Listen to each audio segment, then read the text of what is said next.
My roommate Chloe and I shared similar tastes. She seemed interested in every guy who showed interest in me. She often said I was too naive, that I couldn't recognize bad intentions, and she would offer to check them out for me. So she would approach them, acting like she was just looking out for me, and every time, after getting their attention, she would return acting like she had achieved something. She would say, "I told you, you don't know how to choose. These guys aren't genuine. If it wasn't for me, you would have gotten hurt." I would get upset, but I never had anything solid to argue with. This time, I started a relationship in secret with Ethan, the football star at school. When Chloe found out, she tried to repeat her usual behavior, but she didn't realize that this time was different. He wasn't just another random guy. A few days later, she was already showing off, holding up her phone with a picture of her and my ex, Ryan, smiling as if she had proven a point. "When he was chasing you, he said you were his priority," she said. "Now all I had to do was make one move and he came straight to me. Good thing I'm here so you can see reality." I clenched my fists. "Are you really proud of betraying my trust?" I asked. "Don't you have any loyalty?" She immediately acted offended. "I'm just trying to keep you from getting hurt," she said. "Why can't you be grateful?" Ashley stepped in. "You take relationships way too seriously," she said. "Fighting with a friend over a guy isn't worth it." "Exactly," Megan added. "Chloe just filters out people who aren't good for you. You should thank her." I didn't know what to say. My exes weren't good people, but Chloe wasn't any better. Before I broke up with them, I had seen their messages. She sent them suggestive pictures, wearing revealing sleepwear, and asked inappropriate questions about their bodies. It was honestly embarrassing. Chloe walked closer to me, looking satisfied. "You're not mad, right?" she asked. "It's not my fault they noticed me while talking to you." Ashley laughed. "Of course not. That's just your charm," she said. "Not like some people who think good grades make them special." They both smiled. I ignored them and looked down at my phone. The room went quiet. Suddenly, Ashley shouted, "Look who's outside! It's Ethan! What is he doing in front of our building?" Megan and Chloe ran to the balcony. "It's really him! Is he waiting for someone? Whoever it is so lucky. He's the most admired guy on campus." Ashley looked at Chloe. "Weren't you close to him? Does he have a girlfriend now?" Chloe didn't answer. She had been trying to get his attention for months, and he never even accepted her online. I put on some lipstick and headed for the door. Chloe grabbed my arm. "Are you still going to see Ryan?" she asked. I pulled my arm away. "I broke up with him a long time ago. If you want him that much, you can have him." My phone rang. A calm voice spoke. "Are you ready? I'm downstairs." "I'm coming," I said. Before I could move, Chloe snatched my phone.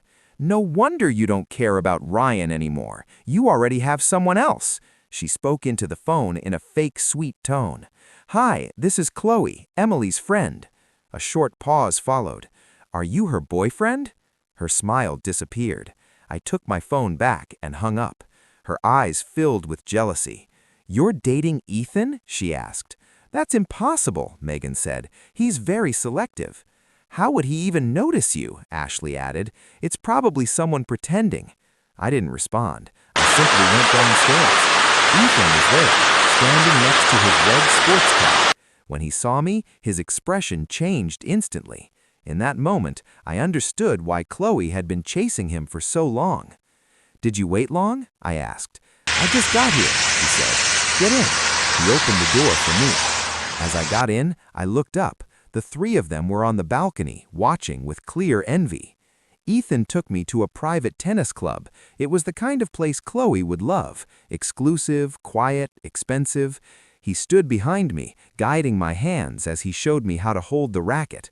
Every movement felt controlled, close enough to seem natural, but not too close to raise suspicion. Then my phone started ringing. Chloe. I already knew why she was calling, but I answered anyway.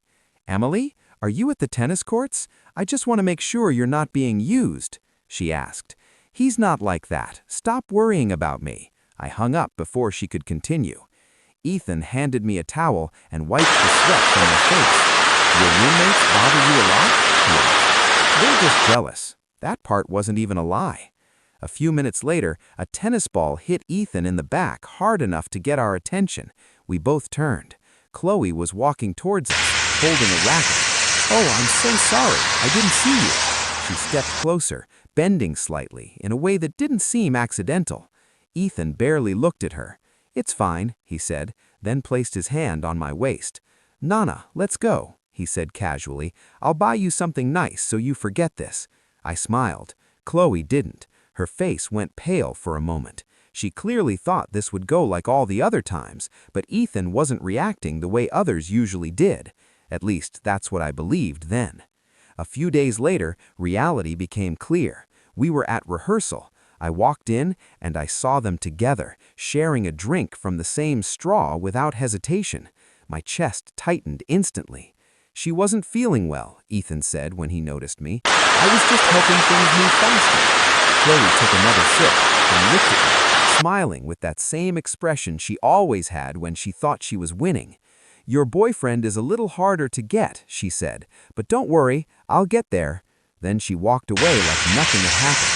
I stood there frozen. I knew that look. I had seen it too many times before. Ethan tried to calm me down. "Don't overthink it," he said. "She's just helping with the play." "She always does this," I said quietly. "She always tries to take the guys I'm with." "I only want you," he said. But before I could respond, his phone buzzed. He checked it and left immediately. I didn't need to ask. I already knew who it was. Later that night, I saw it. He had added her online, just like all the others. And just like that, the same pattern began again. A few days later, he invited me to a yacht. He said he wanted to make things right. His friends were there, and everything looked perfect on the surface. Then something came up, a problem related to a medical project his family was working on. They needed someone specific. "Dr. Carter," he said. "We can't move forward without him." Before I could say anything, Chloe appeared. "I can help with that," she said. She had just arrived, as usual, at the exact right moment. "My aunt works with him," she added casually. Ethan's interest was immediate. While they were talking, I quietly sent a message. "The target is ready. Move now." After that, everything started shifting. Ethan started seeing her more often, alone. Chloe started showing up with expensive gifts, designer bags, jewelry, all from him. Back in our room, she made sure I saw everything. "Looks like your perfect guy found someone better," she said with a smirk. I stayed calm because this time everything was exactly where it needed to be. On my birthday, Ethan came to see me, looking genuinely excited. "The project worked," he said. "It was a success because of Chloe." I forced a small smile. "Really?" "Yeah," he continued. "She helped more than I expected." He took me to a luxury jewelry store, the kind of place where everything feels too expensive to touch. He asked me to choose something. I hesitated, but he selected one himself, a necklace, elegant and meaningful. "Do you like it?" he asked. "It's beautiful," I said. "It shows how much you're worth." For a moment, I almost believed him. Then he said it. "Emily, give it to Chloe for me." I froze. "What?" "As a thank you," he said. For a second, I couldn't speak. It felt like everything inside me stopped. We went to find her, and when we did, she wasn't alone. She was arguing with Ryan, my ex. He was practically begging her, offering things, trying to convince her to be with him. It was pathetic. Before I could react, Ethan stepped in. Things escalated quickly. They started fighting right there over her. Watching my ex and my current boyfriend fight over the same person should have hurt more, but instead it felt almost absurd. Chloe didn't even look at me. She went straight to Ethan, holding on to him as if she needed him. And just like that, they left without saying a word to me. I turned to leave. I didn't want to stay there any longer. But before I could walk away, someone pulled me into a dark hallway. Then a kiss. Strong, sudden, familiar. "Did you enjoy it?" he whispered. "Was I a good actor?" I let out a quiet breath. Every time Chloe touched him, I had to force myself to stay calm. The hallway smelled of wood and his cologne. "Did I look surprised when you gave her the necklace?" I asked. "Just enough," he said. "Are you okay?" "I am," I replied, then hesitated. That was the first moment I almost believed it. "Which part?" he asked. "That you were actually giving it to her." He paused. "That necklace was always yours. What she has just looks expensive." I smiled slightly in the dark. "We should go back," he said. "Give it 3 minutes," I replied. "Same as we planned." We returned separately from different directions. No one noticed. They never do when they're focused on something else. Chloe was on the main deck, wearing the necklace and showing it off to Ashley and Megan, as if she needed their approval to confirm it was real. Ashley was taking pictures. Megan was nodding along, both of them completely on her side as always. I walked over with a drink in my hand. "It looks good on you," I said. Chloe looked at me, expecting something else. Anger, jealousy, anything but calm. "You don't have anything else to say?" she asked. "It looks good," I repeated. She looked like she didn't know how to respond. Ashley stepped in. "Maybe you should learn from this," she said. "That's how you act when someone does better than you." "Totally," I replied, taking a sip of my drink. That night, back in the room, Chloe sat in front of the mirror, still wearing the necklace, staring at her reflection for a long time. Ashley and Megan stayed on the yacht, so it was just the two of us. "Don't you have anything to say to me?" she finally asked. "About what?" I said. "About Ethan? About the necklace? About everything?" "No." She turned to face me. "You're not even mad." "A little, I guess," I said with a slight shrug. "But I already understand how you work." She frowned. "What does that mean?" "You like guys who belong to someone else first," I said calmly. "But once you get them, they stop being interesting." She turned fully toward me. "Ethan is different. You said the same thing about Ryan, and about Marcus, and about Daniel." She stayed silent. "This one has a future, a family, something real." "Maybe," I said, lying back on my bed. "Good night, Chloe."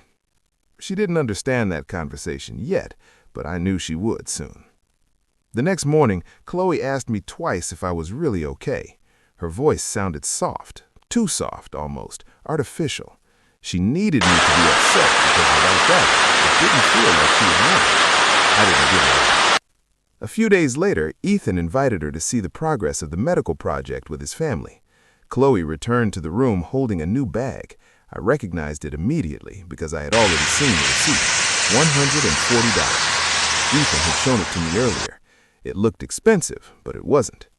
She placed it on the bed slowly, running her hand over it as if presenting it. "This is from him," she said. "That's nice," I replied without looking up. She paused. "That's all you're going to say?" "What do you want me to say?" She sat at the edge of my bed. "I don't understand you," she said. "Anyone else would be upset right now." "Maybe I'm not like anyone else," I replied. She stared at me for a few seconds, then asked something she had never asked before. "Do you know something I don't?" That was the first time I saw uncertainty on her face, and that confirmed everything was working. "Go to sleep, Chloe," I said. "You have rehearsal tonight." 3 days later, the medical project reached its public presentation stage. Ethan's family organized a formal reception on campus. Important guests, sponsors, everything structured and professional. Chloe arrived early, wearing a new dress, the kind you don't buy unless you want attention. I knew exactly how she paid for it. I had seen the money disappearing little by little. I arrived 20 minutes later with my aunt, Dr. Wilson, head of the university's research department, and the person who had been quietly coordinating the project for the past 3 months. Ethan saw us immediately and walked straight towards us. "Dr. Wilson, thank you for coming, and thank you for everything." "My pleasure," my aunt replied calmly. "Emily has good judgment when it comes to people." Across the room, Chloe was watching. I saw the exact moment everything changed for her, the moment things stopped making sense. Ethan speaking to my aunt, and my aunt interacting with his family as if they already knew each other, because they did. Ashley walked up beside him and said something quietly. Chloe didn't respond. Ethan returned to me with a drink. "Your aunt is impressive," he said. "She usually has that effect." He looked at me, this time not acting. "Are you going to tell me the full plan now?" "Not yet," I said. "There's still one part left." The reception ended around 10 o'clock. The project was officially funded with 2 new sponsors, both connections from my aunt. Chloe left early without saying goodbye. Ashley and Megan followed her, clearly trying to understand what had just happened. I stayed a little longer, helping my aunt organize a few things. On the way back to the building, Ethan walked beside me. "What's the last part?" he asked. "Tomorrow, at rehearsal." "Do I need to do anything?" "Just be yourself." He smiled. "That I can do." When I got back to the room, Chloe was sitting on her bed, phone in hand, the $140 bag on the floor. I didn't say anything. I just got ready for bed, like the past few days, calm, distant, giving her nothing to react to. But this time, she spoke first. "How long have you been working with your aunt on his family's project?" "About 3 months," I said. Silence. "And Ethan knew from the beginning?" "He was the one who suggested it. He needed a contact. I had one. I got into bed. That's how we started talking." It took her a moment to process it. "All this time?" "Good night, Chloe." She didn't say anything else.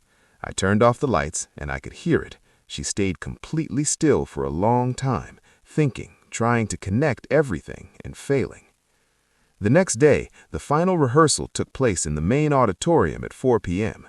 Chloe, "Usually that makes things more complicated, or better," she replied. We changed the subject after that. That afternoon, Chloe found me in the library, on the 3rd floor, in one of the study cubicles where no one usually bothered me. The fact that she knew I was there meant something. Someone had told her, which suggested Ashley or Megan were still giving her information. Useful. She sat across from me without asking. "The video is everywhere," she said. "I saw it." I closed my laptop slowly. "Ethan did that on purpose," she added. "Probably," I said. She leaned forward slightly. "Did you tell him to do that?" "I already answered that yesterday," I said. "I didn't tell him anything." She placed both hands on the table, tense. "What do you want from me?" she asked. "Do you want me to apologize? I can do that if that's what it takes to end this." I looked at her for a moment. "For which one?" I asked. She hesitated. "For Ryan," she said, "and Marcus, I guess." "And Daniel?" I asked. Silence. "And Daniel," she admitted. "And convincing Ashley and Megan that I was naive, that you were protecting me." She looked down at the table. "I thought it was true," she said quietly. "I thought I was helping you." That was the most honest thing she had said in 2 years, and still not entirely accurate. "I don't want an apology," I said. She looked up again. "Then what do you want?" I closed my laptop completely. "I want you to ask yourself something. When you saw Ethan standing on that stage and he looked at my seat instead of at you," I paused. "I want you to have an honest answer for why. Not for me, for you." She didn't respond right away. "Because you knew him first," she said after a moment. I shook my head slightly. "Because I never tried to make him choose me. He chose on his own." I stood up and gathered my things. "That's it, Chloe." I walked out. This time she didn't follow. That night, Ethan called me. "He's downstairs," he said. "Come down for a few minutes." I went. He was leaning against his car, just like the first day. "Did she talk to you?" he asked. "This afternoon, at the library." "And she got as far as she could?" He nodded slightly. "She texted me this morning. She said she understood I made my choice and that she wouldn't interfere anymore." I leaned against the car next to him. "That sounds like a lot," I said. "For her, it is," he replied. There was a short pause. "When are you going to tell me the full plan?" he asked. "Do you need to know?" I said. "I'd like to," he answered. I thought for a moment. "It was simple," I said. "You were the only one she wanted and couldn't get." He didn't interrupt. "So when we started seeing each other, I already knew she would try." I looked at him. "I just let her try." A controlled silence followed. "The project was real. My aunt was real. The outcome was real. She got everything she wanted. To feel useful, to get attention, to receive gifts, to be close to you. Except for one thing. The necklace wasn't real. He smiled slightly. And every time she got closer, I continued, you already knew what was happening. So I could respond without overreacting? He asked. He looked at me carefully. And the hallway on the yacht? That part was yours, I said. I didn't plan that. And the rehearsal? That was yours too. He exhaled lightly. I knew where you'd be sitting. We always know something ahead of time, I replied. What matters is what we do with it. We stood there in silence for a moment. Up on the third floor, a figure moved behind the balcony. I didn't look directly. I didn't need to. She was watching, and this time she finally understood. Final exams week changed everything. It always does. No one focused on drama anymore, at least not openly. Everyone looked the same, tired, stressed, running on coffee and very little sleep. Chloe stopped talking, not just to me, but to everyone. Ashley and Megan kept their distance too, not completely, but enough to make it clear. I studied most of the time in the library,